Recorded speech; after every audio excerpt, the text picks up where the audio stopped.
Now, some people are using the vice president's visit to shine a light on important issues. Tonight, dozens have gathered downtown to show support for the immigration policy, Deferred Action for Childhood Arrivals, or DACA.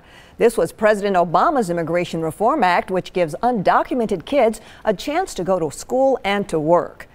This is a live scene of what's going on right now. News Channel 5's Sarah McCarthy is downtown. She's going to have more for us. Sarah?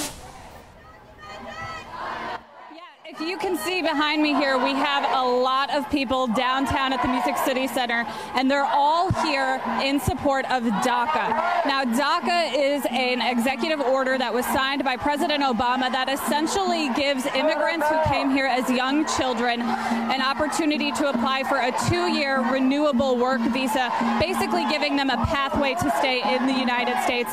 Just a little bit ago, I talked to a girl who said she was born in Mexico but brought to the U.S. when she was 3 years old, and this made all the difference in her life. She now lives here in Nashville and works full time.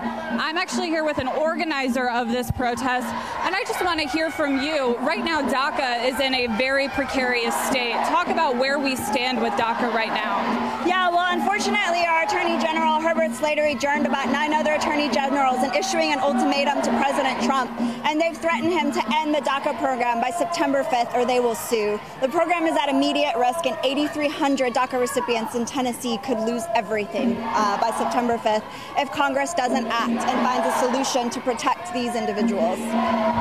And these people here tonight also want to see some sort of permanent legislation that would mean that this could not be repealed with the sign of a pen from President Trump or future presidents. Can you talk about what that would do?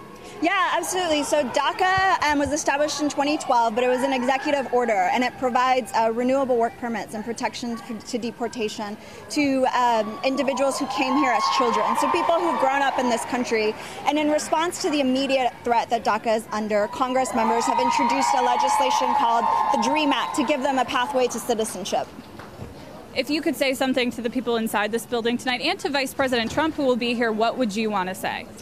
That these are people who are contributing to our economy. They're working hard, that they are working in positions like medical assistantships or teaching, or they're paralegals. A lot of them are students who are advancing their careers. We have one today who's going to be pursuing a master's in accounting. These are people who've grown up here, and these are people who are here to stay, and we need to do something to protect them. Well, thank you so much for your time. So we will be here. This rally is expected to go on until about 6:30 tonight. We're right outside the Music City Center right now.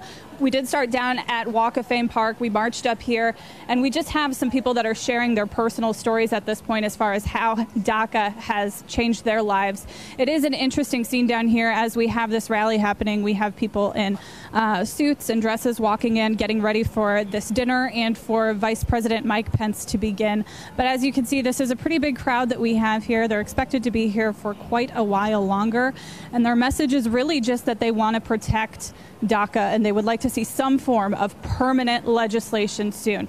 We will be here throughout this rally. We'll continue to bring you updates both on air and online. Stay with News Channel 5. Reporting in Nashville, Sarah McCarthy, News Channel 5.